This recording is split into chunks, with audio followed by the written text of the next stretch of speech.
This episode is brought to you by Progressive Insurance. Do you ever find yourself playing the budgeting game? Shifting a little money here, a little there, and hoping it all works out?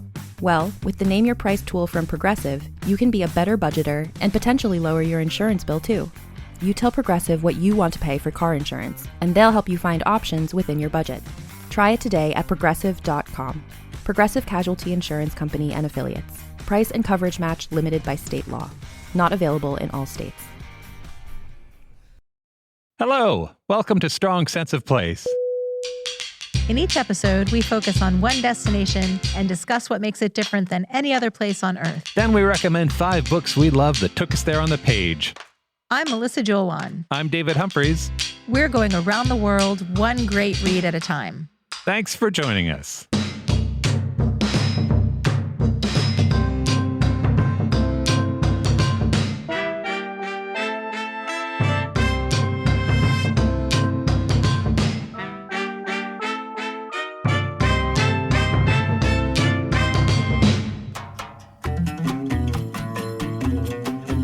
Welcome to Strong Sense of Place. Today, we get curious about Saudi Arabia. Today on Two Truths and a Lie, we're going to talk about a city that may or may not exist. And then we'll talk about 5 books we love. I'm recommending a surprisingly gothic novel from an author you would not expect to write a gothic novel. Really? Mm-hmm. I've got a nonfiction book that combines ailing kings and scheming royals and international spies and assassinations and grand visions of the future, and it's all happening right now. Which sounds really fun until you realize that those things are all pretty scary and intense. Yes, it is way less sexy when the interesting times are happening to you. Yes. But first, Mel's going to bring us up to speed with the Saudi Arabia 101. Let's get oriented. The Kingdom of Saudi Arabia is the largest country on the Arabian Peninsula. It's tucked between the Red Sea and the Persian Gulf. Quick note on vocabulary. In the West, we call that body of water the Persian Gulf. That name is in dispute a little bit. In the Arab world, it's known as the Arabian Gulf or simply the Gulf, which is what I'll be using throughout the show, the Gulf. Let's start with a fun fact. All right. There won't be many of those in this show. I think that might be a bit of a spoiler, but let's go with it. Oil was first struck in Saudi Arabia in 1938. Today, they hold about 17% of the world's petroleum reserves. So to give you an idea of how much that is, the Ghawar oil field is the largest oil reserve in the world. All right. If you put the oil into Olympic-sized swimming pools, there would be 4.7 million of them. That's a whole lot of oil. Swimming in oil. Yeah. I was surprised to find out that the United States produces more oil than Saudi Arabia. You brought your own fun fact. I did, yeah. Third fun fact. Okay. Saudi Arabia doesn't have any rivers. Yeah, I read that it's the largest country in the world that doesn't have a river. This feels very like third grade. I just got my hands on the Guinness Book of World Records. Yeah. And I love it. Yeah. Also, about 95% of the country is desert, including an area called the Empty Quarter, the Rub al-Khali. It's like a sand sea. It's the world's largest uninterrupted desert. It's almost the size of France, and there are parts of it that have probably never been seen by humans. What? Really? Yes. I feel like there's City of Jinn there, probably. The official language of Saudi Arabia is Arabic, and the official language is Islam, and the capital city is Riyadh. Riyadh is a jumble of ultra-modern skyscrapers. In the future, our cities will be much more than just places to live in. You've probably seen pictures online of the towers stretching up into the sky, and ancient markets called souks. This size is 50 riyals only. 50? 50 riyals, this size. So you're an expensive store. Saudi Arabia has an ongoing theme of the ancient and the modern colliding. Yes. Sometimes spectacularly, sometimes a little less spectacularly. The glass towers are filled with high-end offices, luxury condos, and opulent hotels. The souks are a throwback to Saudi Arabia's past as an economy of traders. So they look like magical emporiums filled with mirrors and brass. In the shops, you can find incense and spices, some of the best dates in the world, rugs made from silk and wool, rose water, gold jewelry, soap and chocolates made from camel milk, and oud perfume, which is made from the resin of the aqualaria tree. According to the internet, oud smells warm and woodsy, and it fills your nose the moment you step off the plane at King Khalid International Airport. That sounds pleasant. It really does. Two other extremely important Saudi cities are Mecca and Medina. Mecca is the birthplace of the Prophet Muhammad and home to the world's largest and holiest mosque. Medina is where Muhammad was laid to rest in the Prophet's mosque. Every Muslim is required to make the pilgrimage to Mecca at least once in their lifetime. So each year, about 2 million Muslims from around the world make their Hajj to Mecca. At the opposite end of the spectrum is the city of Jeddah. It's on the coast. It's very cosmopolitan.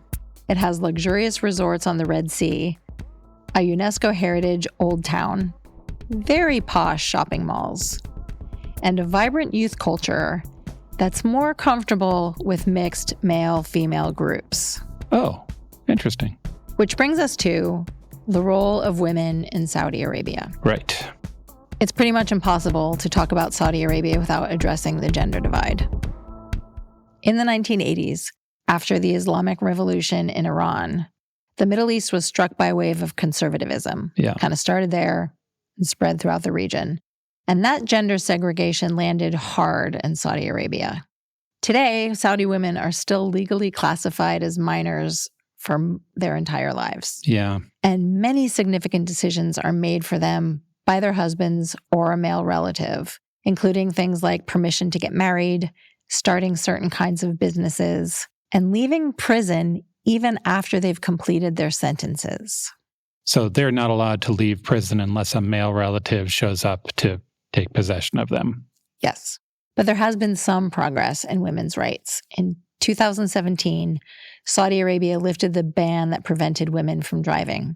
Prior to that, it was the only country that did not allow women to drive. Under Crown Prince Mohammed bin Salman, known as MBS, women can also get their own passports, travel abroad, and live independently without the permission of a male guardian. Right. The laws about women's dress have also been relaxed. Traditionally, women were required to wear an abaya, which is the long robe, and a niqab, which is the headscarf and veil. But women are no longer legally required to wear those things in public.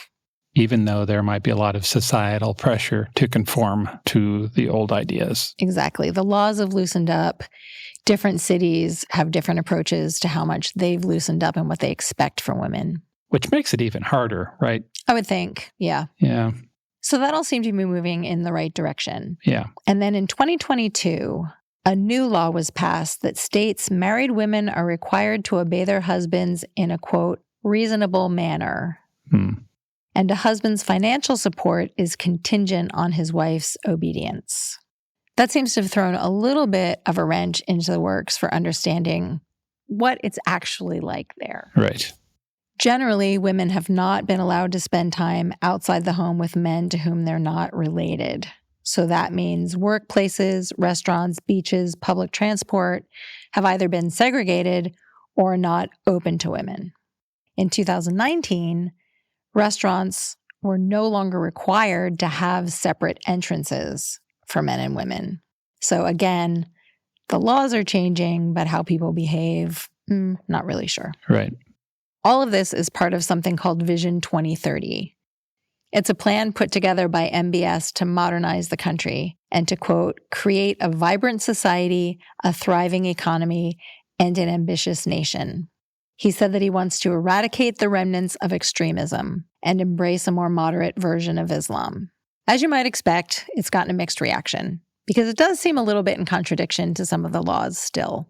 A New York Times article called it a tall order for a government that has killed a newspaper columnist, kidnapped and tortured dissidents, precipitated a humanitarian crisis in Yemen, and imprisoned people for supporting gay rights, among a number of other recent abuses. Yeah. It's tough stuff. Yeah, it is. And I'm sorry, I'm going to hit you over the head just one more time. Okay. In March 2024, so very recently, Yeah. the Saudi ambassador to the UN was elected as chair of the Commission on the Status of Women, which I got to be honest, made me raise my eyebrows a little bit. I think I just did, right? It is surprising that a culture that is oppressive to women would be the lead in the UN's Commission on the Status of Women? Yeah. Yeah. A rep from Amnesty International said Saudi Arabia's own record on women's rights is abysmal and a far cry from the mandate of the commission. Yeah. So this research was really tough, both emotionally and in trying to understand what is actually going on in Saudi Arabia. It's impossible sitting here to know what it's actually like to be a woman in Saudi Arabia. Yeah. It's a moving target. What happened 20 years ago is different from what happened 10 years ago, which is different from what's happening right now. Mm-hmm.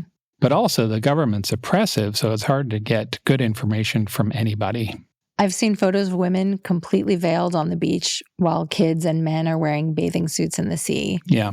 But then I also saw a photo of a young woman riding a skateboard alone at night in an abaya and Converse Chuck Taylors with her head uncovered, listening to music, Right. skateboarding next to the sea. Well, and how old was she? Because that makes a difference. She was in her 20s. Oh, all right. Yeah, not a little girl, Yeah. a woman. I also read a news story just yesterday about women-only workplaces where the women are thriving. No abaya is required. At the Luna Food Factory in Jeddah, a woman named Fatima is the supervisor. She oversees 90 female workers. And she said, all the women you see here do everything themselves. If there's a problem with the machines, they can fix it. If I could, I'd have a factory entirely run by women, no men at all. In my experience, women show up to work on time and make fewer mistakes. So, given all of that Yeah. contradictory picture and rules that Westerners have to abide by a little bit, what are the reasons to visit Saudi Arabia? Right. Full disclosure, until I started doing the research, I didn't even know we could visit Saudi Arabia. And that's a fairly new thing. In 2019, the kingdom made tourist visas available to the citizens of 66 countries. Their goal is to have 150 million tourists visit by 2030. Yeah, they've got a full press on to develop tourism, and we're going to talk a lot more about that in a little bit. Yeah. And they're doing things to make it easier. Road signs, menus, and maps are usually in English alongside the Arabic, and Western credit cards are widely accepted. They have Uber and high-speed rail, and both men and women can rent a car with an international driver's license. And it turns out there's a lot of really amazing things to see and do. Yeah. If you're interested in history and maybe some rugged desert beauty, you could explore Al Ula.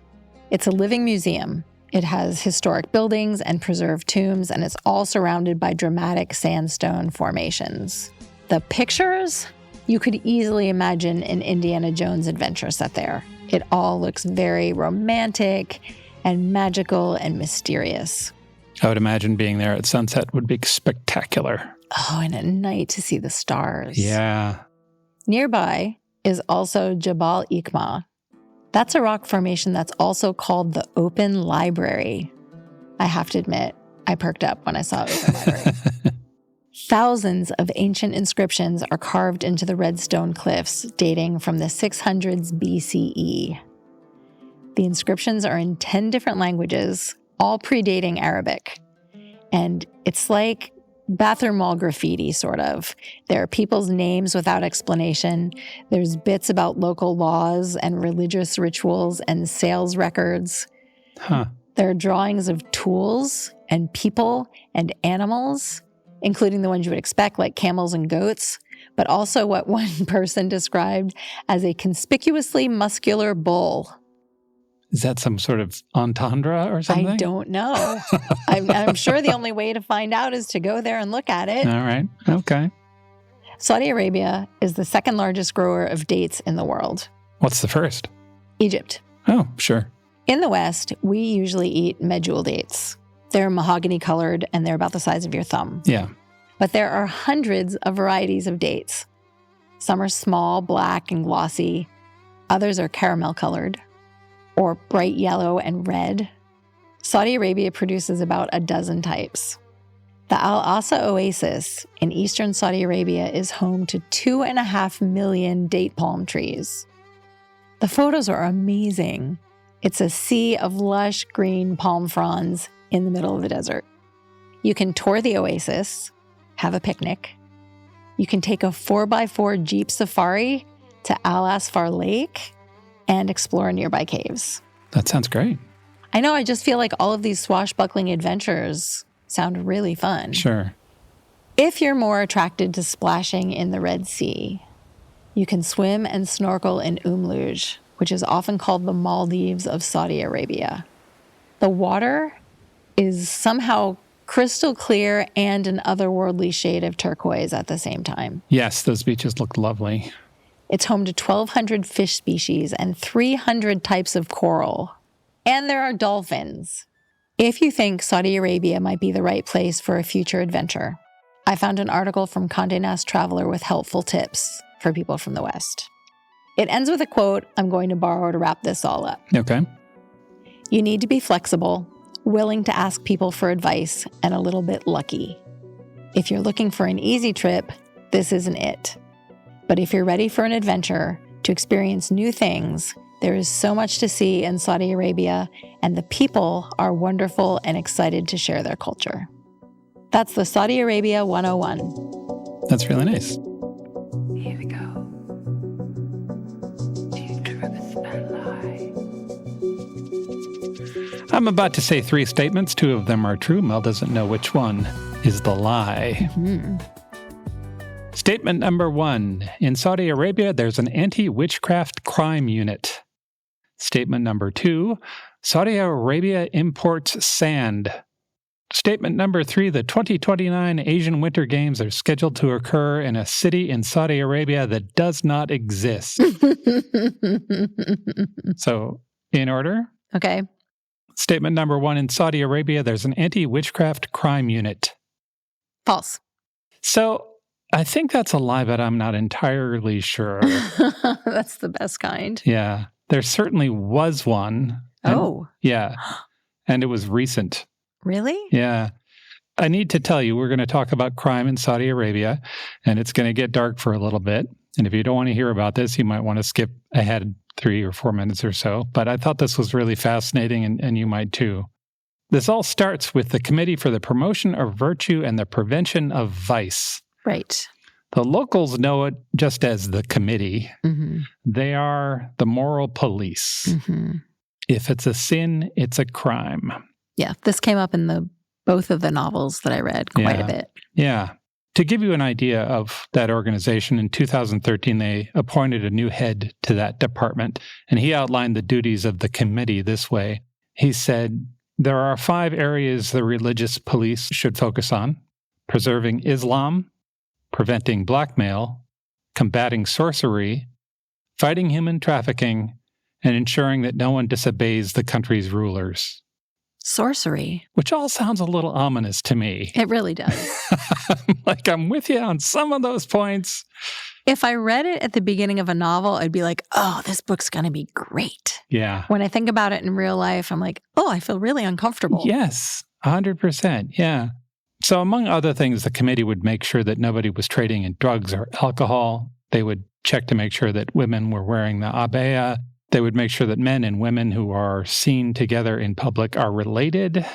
And they would prevent the population from engaging in frivolous behavior like sending Valentine's Day gifts and playing with Pokemon cards. That last part sounds like I made it up, but that's true. That was happening. And until 2016, the committee could make arrests and conduct interrogations and carry out searches without a warrant. So if they think you're carrying a Pikachu card, it's up against the wall right now. Mm-hmm.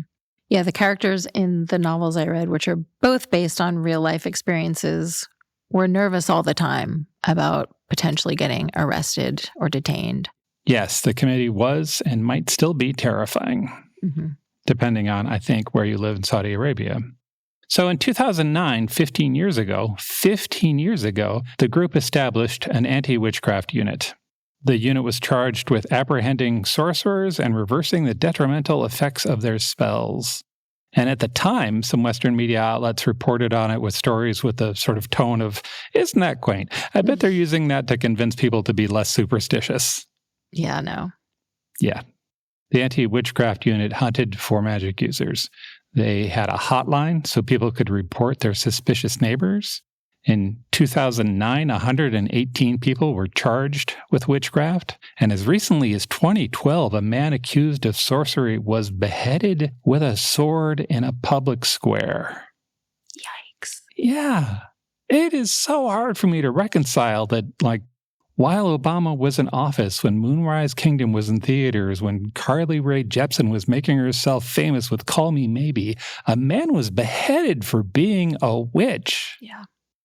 It's worth noting that Saudi Arabia does not have a formal legal definition for witchcraft. It is up to the judge's discretion, which, of course, makes it even worse.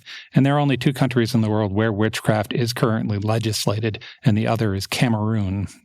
The reason I don't know whether it still exists is because, as you mentioned, the Prime Minister in 2016 took steps to defang the committee. Mm-hmm. And they were no longer allowed to arrest or detain people. They had to report crimes to the police just like everybody else. And I would like to believe that was the end of the anti-witchcraft unit, and it was certainly the end of reporting about the anti-witchcraft unit. Let's give them the benefit of a doubt and move on. Okay. Statement 2. Saudi Arabia imports sand. I know this one is true. That is true. So From Australia, right? Yeah. So sand, gravel, and cement are used to make concrete. Desert sand is too fine to use in concrete. It's tiny and it's round and it doesn't pack together well. What you want there is river sand. It's more angular. The edges are sharper. One's eroded by wind, the other by water. If you had a handful of both, you could feel the difference. So while Saudi Arabia is home to the Arabian Desert, the 5th largest desert in the world, they import river sand from as far away as Australia and Canada. Canada? Yeah. Wow. Yeah. It's hard to think about freighters moving. Right, because they don't have any rivers. They don't have river sand. Right. The sand industry is in a crisis. Okay. Until this moment, I never thought about a sand industry, but of course that makes sense. Yeah.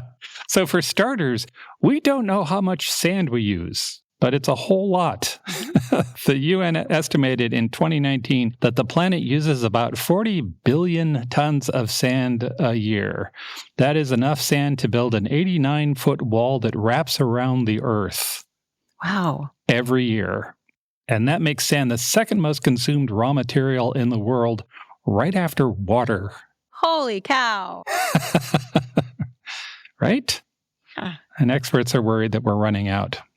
This is also the second time we've talked about sand in this podcast. For the same reason. The first time was because somebody stole a beach worth of sand because of the same issue. I think we talked about it in our Jamaica episode. I'll put a link in show notes to that.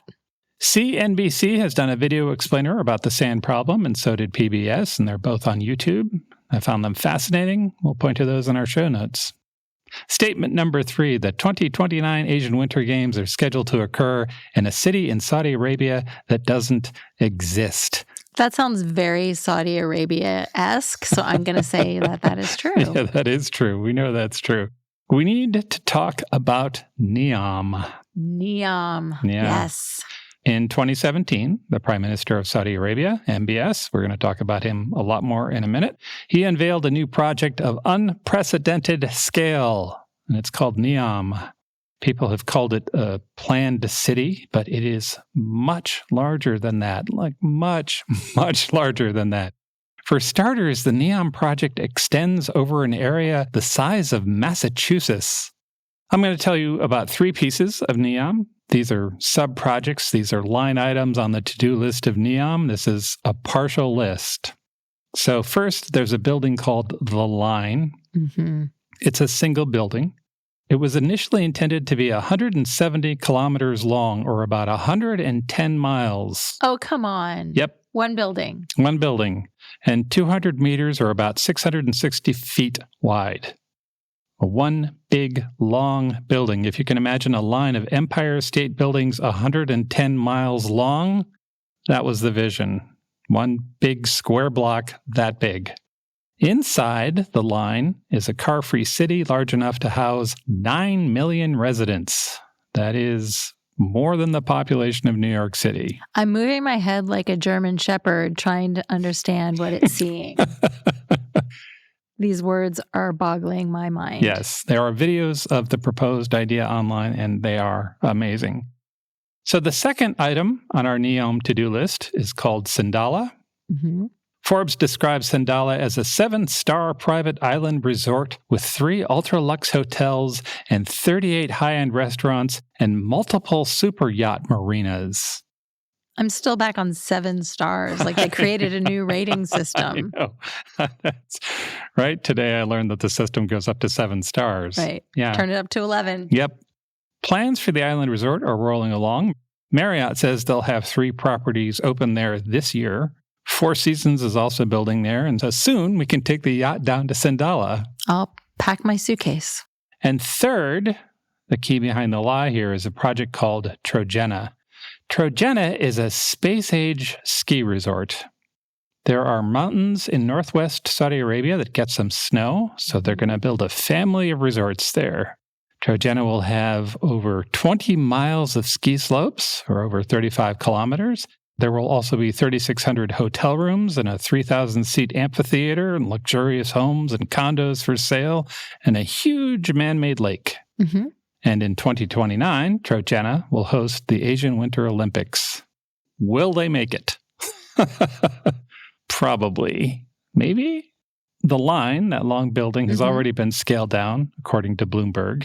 In April, there was an announcement that the line would only be 2.4 kilometers, or about 1.5 miles, and they're planning on having 300,000 people living there by 2030. Mm-hmm. Still an enormously large building. Yeah. It's still amazing. Yeah. Not what it was, but still amazing. From what I read, the Sandala Island Resort is on track for guests this year, which seems amazing to me, given that the project was only announced in 2022. Oh, wow. Yeah. And Trojena, the ski resort, is scheduled to open in 2026. They currently have 140,000 construction workers on site throughout the NEOM project. There is a city of people working on Trojena right now. Yeah. There are videos for all of those projects. The videos themselves are a piece of work. They exude this science fiction aesthetic, which is the intent, of course. The design of these projects is not, let's slap a hotel here. The design of these projects is intended to be awe-inspiring and unlike anything we've ever seen. NEOM's overall intention is to help steer Saudi Arabia from dependence on oil. They want to be a global tourism juggernaut. And you can't do that by showing people something they can get at home.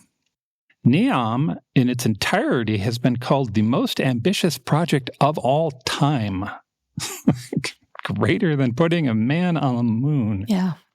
So far, an estimated $500 billion has been spent building cities in the desert. And they are not done yet. That's 2 truths and a lie.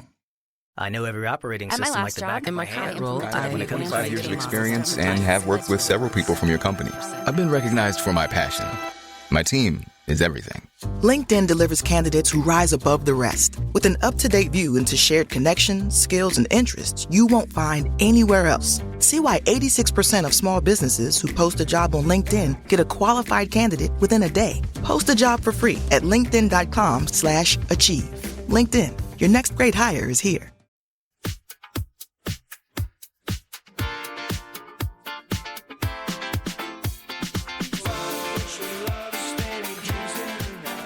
This is book 1.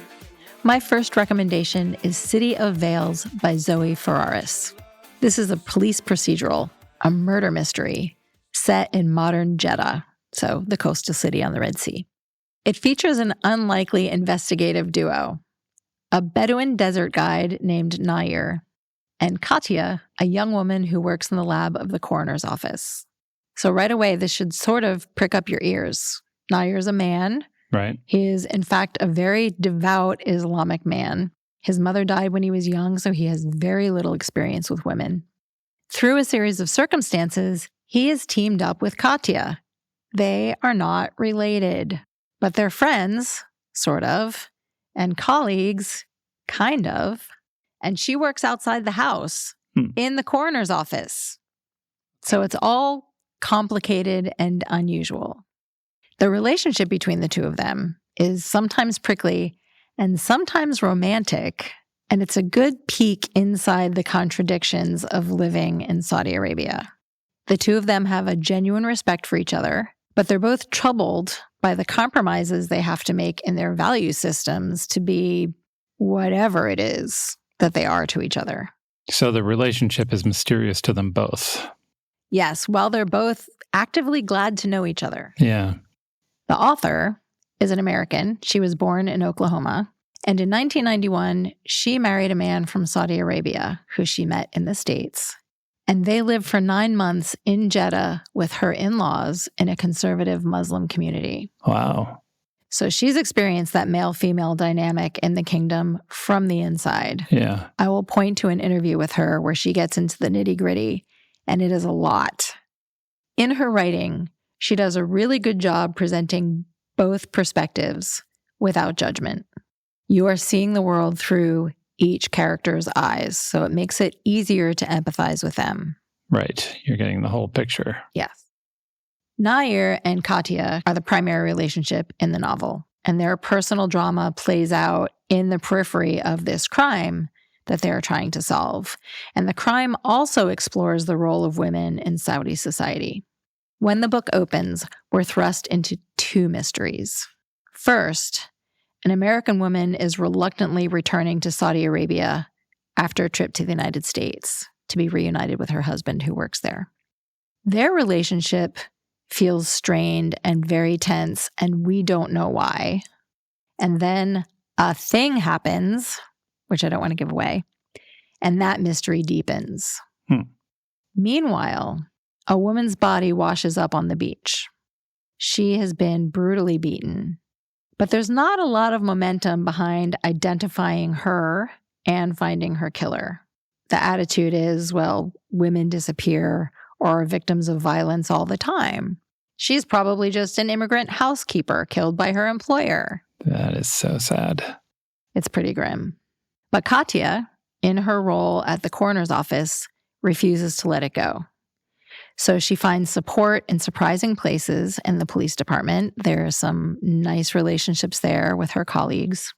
And she recruits her pal Nair to help her with some off-the-books poking around.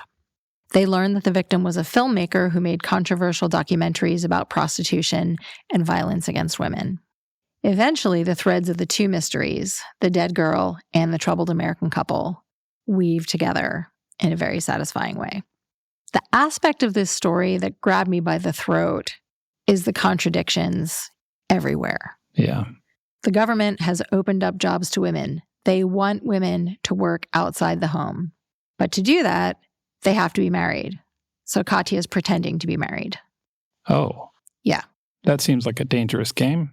The investigation leads the police detectives to a lingerie shop that has sexy window displays filled with racy, lacy undergarments.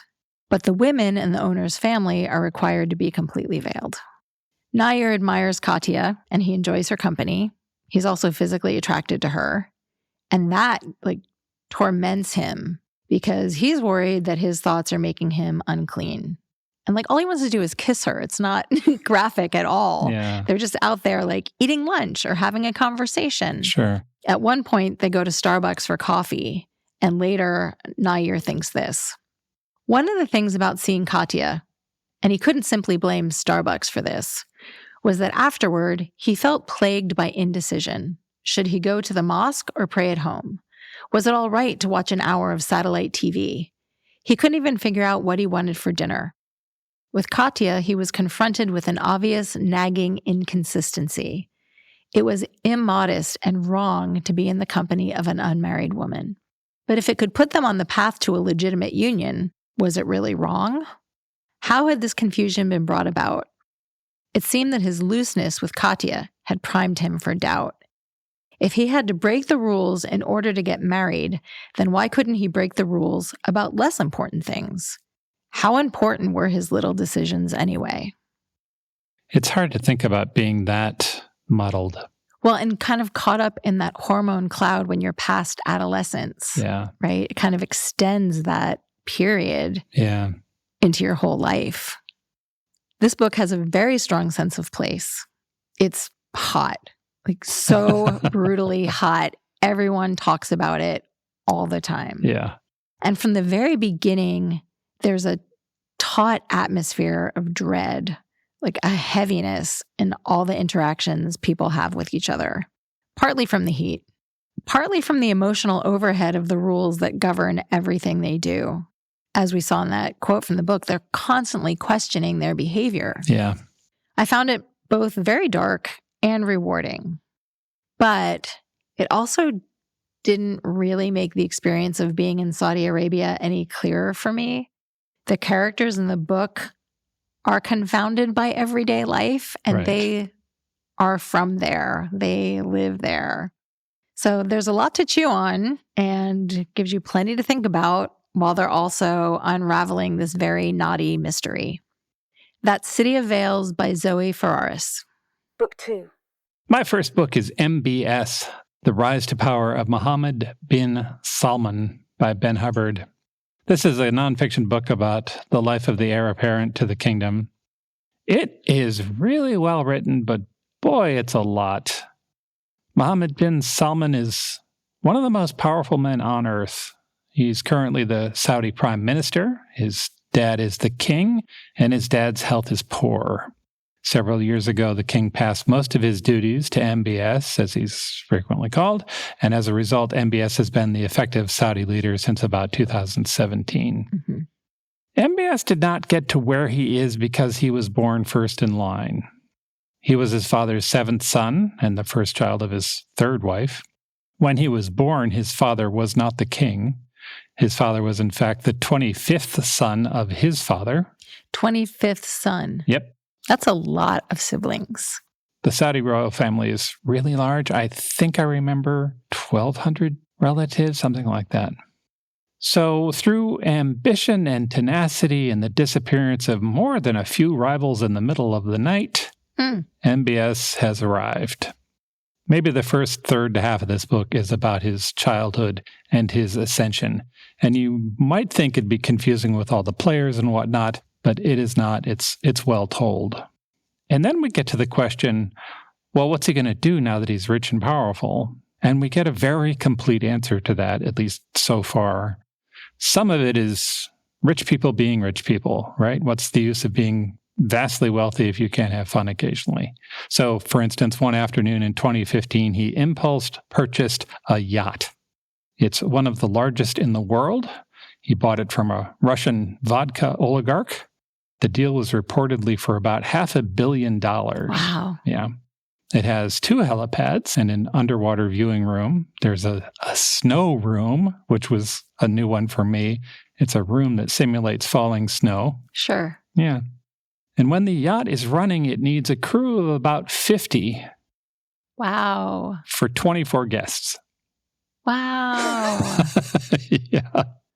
I bet you can get French fries in the middle of the night if you want. I suspect you can, yeah. Later, MBS was said to have bought a painting by Leonardo da Vinci for about $500 million, which he then installed on his yacht. Sure. Yeah. What else are you going to do with it? Right. Double the value of the yacht. One easy move. All you need is a nail and a hammer to hang that thing up. He has denied that he did that, but others have reported seeing it, so... It's probably just a print he bought online. With his wealth and power, MBS has done some good things. So in 2 Truths and a Lie, I told you about the prime minister who reduced the power of the religious police. Mm-hmm. He was that prime minister. Mm-hmm. As he mentioned in the opening, he broadened the rights of women, made it legal for them to drive, for instance, got them passports. Mothers can get immediate custody of their children after a divorce instead of filing an additional lawsuit. Yay. Mm-hmm. He's also the guiding force behind NEOM, the enormous futuristic project I just talked about. He seems very intent on increasing tourism in the kingdom, and he understands that it requires some acceptance of the other that might be missing. So he's a reformer. Kind of. Yeah. But he's also an autocrat. Yeah. So in 2017, he rounded up 200 Saudi princes and businessmen and put them under house arrest at the Ritz-Carlton in Riyadh. According to The Guardian, they were tortured and blackmailed there, and some of them went to prison after that. 17 of them had to be hospitalized. And it was all whitewashed as an anti-corruption campaign, but I'm not sure anybody believes that. Like, literally anybody. Jamal Khashoggi was a Saudi-born columnist for the Washington Post. Mm-hmm. He was critical of MBS. In October of 2018, he walked into a Saudi consulate in Istanbul to get some documents. He was getting married. He needed the documents. He was apprehended and murdered. CBS, the New York Times, and the Turkish government all independently came to the conclusion that MBS was behind it. Right. It does not seem to have gotten better recently. So even in the last year, MBS's government executed a 54-year-old retired teacher because they didn't like his tweets. He had 10 followers. Wow. Yeah. You can imagine how chilling that might be on the criticism of his leadership. Yes. I did read that if you travel to Saudi Arabia, you should be very, very careful with what you do on social media, because the government may very well monitor what you're putting on social media while you're in the country. Yeah. And you can be arrested and detained. Keep your trap shut. Yeah.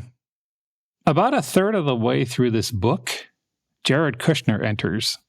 Oh, I forgot about that. Right.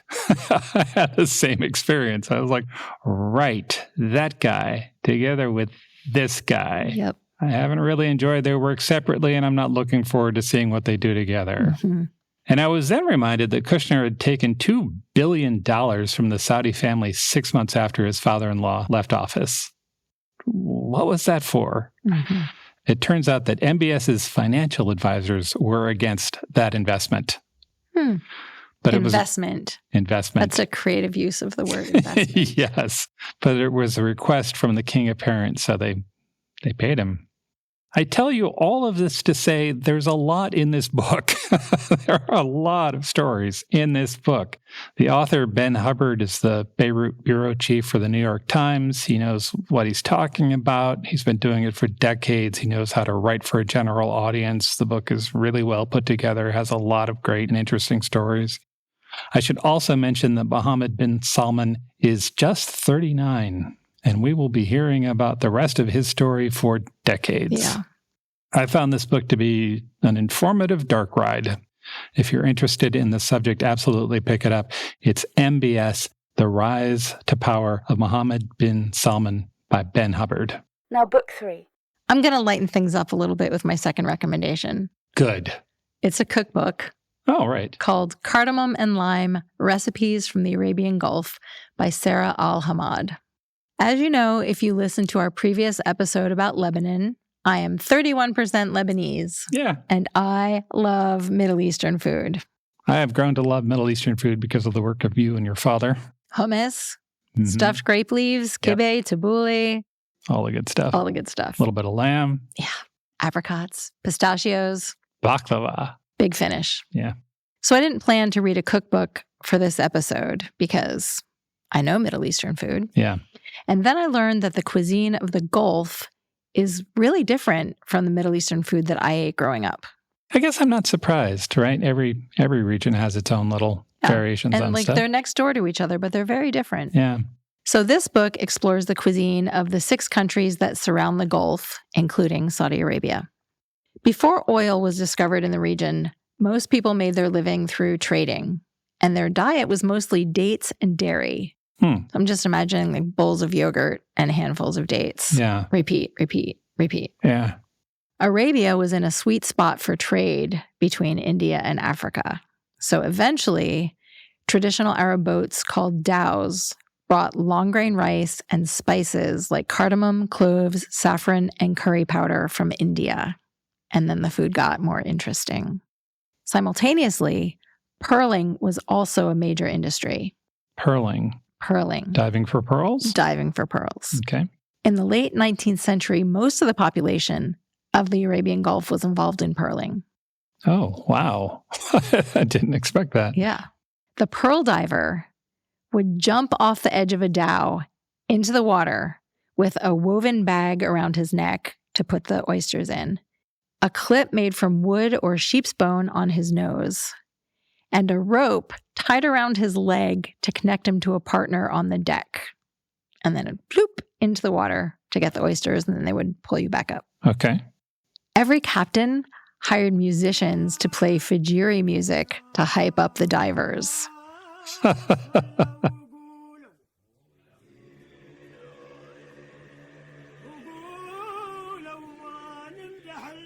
By the 1920s and 30s, pearling died out in the Gulf. But there's still a very strong connection to the sea, and that shows in fish dishes that are very common. One of the recipes in this book is called Ultimate Fish on Rice. How do they make it ultimate? Well, it's a whole fish. Yeah. Served on a bed of rice that's been cooked with cinnamon and cardamom. And then I think this is the ultimate part. You make a topping from dried lime powder, crispy onions, and cilantro. Oh, all right. That seems like that'd be tasty. Because alcohol is forbidden in Arab countries, food is a really big deal. It's a way to celebrate family, offer hospitality, and even compete.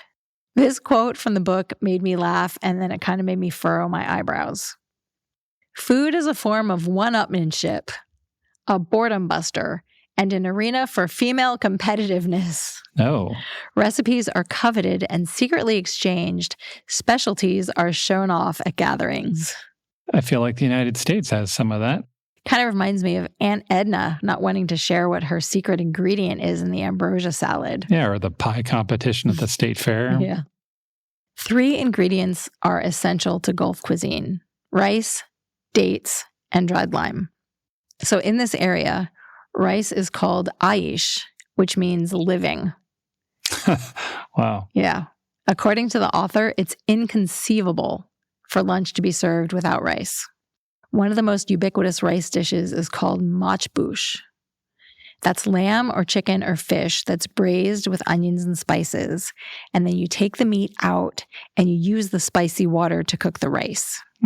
Sort of like a Gulf version of rice pilaf or an Indian biryani. Yeah. Combining sweet and savory is very typical of Gulf cuisine. So rice dishes might be cooked with raisins and then have crispy onions sprinkled on top. There's always a bowl of dates on the table during a meal, and it's common to nibble on them between courses, or also even take bites in between bites of savory food. Right. So you're eating your ultimate fish, and then you sneak a little bite of date in there too. Yeah. There are 2 date recipes in this book that caught my eye. The only reason I haven't made one of them is because I have to get my hands on date syrup somehow, which has proven a little challenging here in the Czech Republic. It's called date sweetened rice. What it is right there in the title. It's rice cooked with date syrup, cinnamon, and rose water. And the author said that it's seriously sweet, and it's eaten to contrast with lamb or fish dishes. I have a pretty good food imagination. Sure. But I'm having trouble tasting what that would be like. So of course, I want to try it immediately. Yeah. It sounds good. Sounds good. There's also a dessert recipe for dates in butter sauce. You stuff walnut halves inside the dates, then cook them in melted butter that's mixed with a little bit of flour. So the dates are enveloped in a buttery shell, and you eat them with a spoon. That sounds good. Right? Let's do that. Those might be good with a little vanilla ice cream, too. Oh, yeah. Yeah. That sounds like a winning combo. Yeah. At the opposite end of the spectrum from dates is the final essential ingredient, dried limes. They're also called black limes because they turn black after drying in the sun. They can be used sliced, chopped, or ground into a powder. And the flavor is described as simultaneously citrusy, but also earthy and smoky from the drying process. I feel like it would make your mouth feel very puckery. Yeah, I can't quite. My foodgination is failing me right now. I know, that's so exciting. So dried lime is a key ingredient in meat and veggie stews. I'm very interested in a recipe called Divine Lentil Soup. It's a good title. Sure.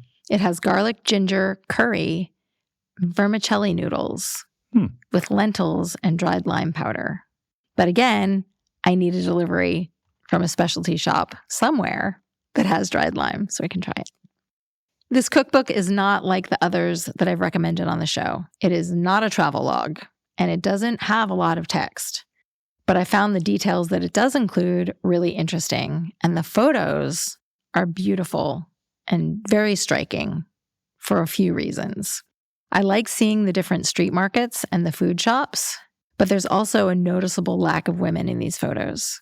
And it really stands out when you go page after page after page, and there's only men in the photos. Yeah. The kitchen is the domain of women, but the shops and photography are not. Yeah. Still, it's an interesting book, and the recipes look really good. So are these recipes easy to put together? The techniques are very basic. You don't need any special tools. There are a couple of ingredients like the lime powder, molasses syrup, date syrup that you might have to go to a specialty store or Amazon to get. Okay. But I think in the United States or UK or Canada, you would have no problem. Okay. It's Cardamom and Lime, Recipes from the Arabian Gulf by Sarah Al-Hamad. Book 4. My second book is The Green Bicycle by Haifa Al-Mansour. This is a story about a girl from Riyadh. She's about 10. She's living a life, family, school, other kids.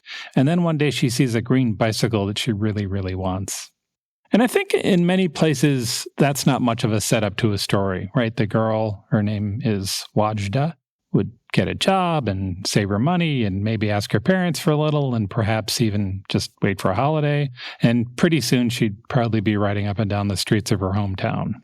This book does an excellent job of explaining why it's not that easy in Saudi Arabia.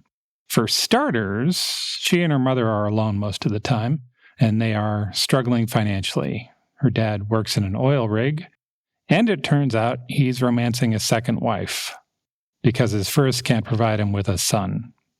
That little bit sets up one of the magics of fiction for me because I knew that polygamy exists. It's not even that rare. I looked it up, and out of 200 or so countries, 58 of them allow polygamy. But in fiction, we get to slow down and think about specific circumstances. Right. We get to unpack it a little bit and feel it a little bit. Like, what's the wife thinking when dad comes home and says, I'm marrying somebody else because you can't give me a son? Or what if he doesn't tell her? He just marries somebody else. Right. And then she finds out from a friend or a relative or an announcement at her place of worship. And what's the impact on the children of the first wife? What if you love your dad and you think he's a great guy, but then he marries another woman and he doesn't leave your mom? He just adds another family to the mix. Where are you supposed to go with those feelings? And we're just kind of getting started with this book. Right. That's just like, so there's this. And this is a great book because it reads like YA, but if you stop and hear what she's saying, it punches like an adult book. It reminded me a little bit of To Kill a Mockingbird. It's a story from a child's perspective, and you can read it that way, but what we're really talking about is a society. So we walk through the beats you might expect in that story. Wajda sets up a business. She asks her family for help. She goes back and she admires the bicycle. But all of those have a distinctly Saudi flavor to them. And we're given a few things that you might not expect, like how Saudi society frowns on girls riding bicycles and how that plays out specifically. Teachers have conversations with her and the kids taunt her. And her own mother says, you won't be able to have children if you ride a bicycle. The book is an adaptation of a movie. The movie's called Wajda. Both the screenplay and the book were written by the movie's director, and her name is Haifa Al-Mansour. When Mansour asked about her story, she said, I couldn't make a film where women are all innocent and they're all striving to be free and all that. It's not real. I think a lot of women are the gatekeepers. A lot of women reinforce the values. For me, it was not making women all the victims and men the oppressors. So as you might expect, the book is very faithful to the movie, but also the movie is a good movie and the book is a good book. The book brings more depth and more of the culture. I got a better sense of what was happening in the characters' heads. I got more of the sort of family dynamics. But the movie is also very solid. We watched the movie first, and it made following the book very easy. It gave me a sense of what these characters are like and what the locations might look like. So, for instance, I know what a toy store in Riyadh might look like now, and I have a better idea what a modern Saudi mom might be wearing in her home, at least from 2012, that kind of thing. Wajda, the movie, was the first full-length feature ever shot in Saudi Arabia. The movie came out in 2012. The book came out a few years after that. In interviews, Mansour has talked about her experience directing the film. Because unrelated men and women can't be on the street together, she had to direct some of the scenes from a van. She'd sit in a truck with a screen and a walkie-talkie and tell people what to do.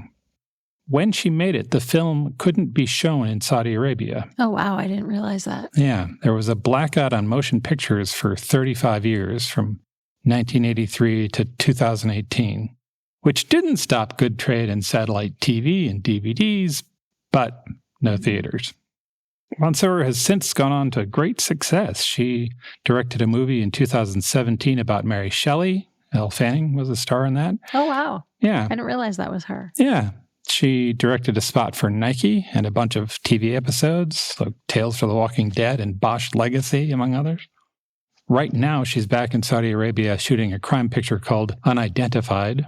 She also co-wrote the screenplay for that. I'd love to hear her talk about the differences she's seen in the last 12 years, but I expect we'll have to wait until she's done with this new one to hear that. In any case, the book is The Green Bicycle.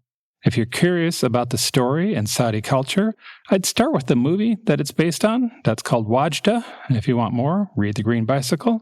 Both the book and the movie are from Haifa Al-Mansour. This is book 5. My final recommendation is 8 Months on Gaza Street by Hilary Mantel. Oh, you love Hilary Mantel. I do. Dame Hilary Mantel is the author of 12 novels, 2 story collections, a memoir, and dozens of essays. But if you recognize her name, it's probably because of her blockbuster trilogy, Wolf Hall, Bring Up the Bodies, and The Mirror and the Light. The tone and style of this book is completely different than those Thomas Cromwell books. And the story is really straightforward. It's an account of 8 months in the life of a British couple, Andrew and Frances, living in Jeddah, Saudi Arabia. The book opens with Frances on a plane to Jeddah. She's on her way to be reunited with her husband. He's an architect who's already been working and living in Saudi Arabia for a few months. She has never been there. From the first page, there's a strong sense of foreboding, and the contradictions of Saudi Arabia are already beginning. People on the plane are drinking booze like it's their job. Men across the aisle are being like a little bit nosy, but maybe kind of flirty, but it feels really unsettling. It's loud and boisterous, and she just feels very off-center. Then as they approach the airport, the steward says to Frances, "Listen, if anything goes wrong, if by some mischance hubby's not there, don't hang about. Don't speak to anybody. Get straight in our airline bus and come downtown with us to the Hyatt Regency." And when Frances is like, "All of that is not necessary. I'll just take a taxi," the steward says, "You're a woman, aren't you? You're not a person anymore." Wow. I should mention that this book is set in the 1980s, so we can hope that circumstances have improved since then. It sounds like the setup to a horror book. It's close. We're going that way. We're going that way. When Frances arrives safely inside the apartment that's been rented for them by Andrew's employer, it's not really much better. One of the doors to the hallway is bricked up. The other windows face walls, all so that people outside can't see the women living inside. Right. Her first full day on her own is like a Gothic-tinged waking nightmare. When Andrew leaves for work, he locks her in the apartment. It's an oversight. He didn't intentionally make her a prisoner, but she feels like one. Right. When she makes the foolish decision to take a walk in the neighborhood, she's almost done in by the oppressive heat. She's shouted at by men in cars, And then back in the apartment, she finds that they share their living space with enormous cockroaches. Oh, no. And even though the apartment overhead is empty, she hears mysterious footsteps walking across its floors. She is the woman in the attic at this point. Yeah. It all feels very mysterious and unsettling. And Frances is experiencing this thing that I love in some Gothic novels, where the protagonist is starting to question the experience of their own senses. Right. Am I just stressed and that's why I'm overreacting to things? Or are things really as sinister as they seem? Right. And there is no answer to that for her yet. Am I just jet lagged, or are things really as bad as they seem to be? Yeah. So as time passes, Frances gets to know her neighbors and the other expat husbands and wives. And meanwhile, the mystery about what is happening in the apartment above her head deepens. To me, this novel felt like Dame Hilary read books by Patricia Highsmith and Daphne du Maurier and thought, oh, I like that. But what if I did it like this? Right. And then she made it just a little bit more literary. Okay. Her approach to this story is suspenseful and languid at the same time, which is a pretty nifty trick to pull off. I feel like it mirrors what I suspect being an outsider in Saudi Arabia would be like.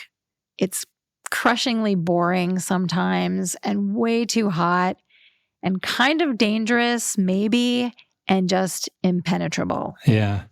In her life before Jeddah, Frances was a respected cartographer. She can't work in Saudi Arabia. Right. So now she's got nothing to do all day except visit with her neighbors and peek over the wall of the rooftop to watch life happening below. Her friendships with the other women in the building are stilted because they're Muslim women. So as much as they want to be friends, there's still a division between them. Sure. They do try. Yeah. The contrast between her neighbors' public veiled selves and the women they are when it's just women becomes really difficult to navigate for all of them. And it's not much better with the expat wives. The British women live like repressed 1950s housewives. They have nothing to do all day because they can't go out unchaperoned. Right. So they basically have two activities they can do. They can go grocery shopping, which they can't do until their husbands get home from work and take them. And they can host dinner parties with other expats. Those dinners are miserable. Like completely debauched evenings. Nobody seems to enjoy them, but they do it regularly because it's the only thing they can do. Right. They drink too much of this crappy homemade wine that they ferment in plastic jugs from fruit. They argue about politics. Some of the men are really braggarts. They fret about money because the only reason any of them is there is the money. Right. Things were booming after they found oil. And so they knew it would be miserable, but that they would also be able to bank a lot of cash. The details of this story are based in reality. In the early 1980s, Hilary Mantel's husband accepted a job in Saudi Arabia, and they lived in Jeddah for 4 years. She wrote a handful of nonfiction essays that are very frank about how much she hated it. Oh, no. In an interview, she was asked, "What's the happiest moment of your life?" And she said, "Leaving Jeddah." Wow. Yeah. I went deep down a rabbit hole with this book by also devouring all of her nonfiction essays as well. In 1987, she wrote an essay called Last Morning in Alhambra, which won a travel writing prize. The judges said they, quote, particularly admired her ability to convey not only the discovery of a culture new to her, but also the distaste which the discovery aroused. She was not in favor of this whole Saudi Arabia thing at all. But of course, 1980 was also... Yeah, it was rough. Yeah. Some of the essays are in books, but many of them are available online. So I'll put links in show notes in case you want to read those along with this book. Yeah. I think it's well known by everyone listening to the show that I love Gothic novels. Yeah. And this book ticks so many of the boxes that make a dark read very rewarding. But it's sobering to remember that this isn't set in a fantasy land with a pretend over-the-top villain. This book is based on Hilary Mantel's lived experience in Saudi Arabia. Yeah. And I guess it's almost historical fiction now. It's almost 40 years old. Yeah. But it's unclear how much has really changed. That's 8 Months on Gaza Street by Hilary Mantel. Those are 5 books we love set in Saudi Arabia. Visit our show notes at strongsenseofplace.com for links and details. We'll show you the futuristic world of Neom. We'll have a trailer for Wajda. We'll probably drop a recipe for some Middle Eastern food. I found a really awesome video tour of Ul Ala, which just looks very dreamy. I'll put that in show notes too. Mel, where are we headed for our next episode? We're going to dance the samba in Brazil. Thanks for listening, and we'll talk to you soon.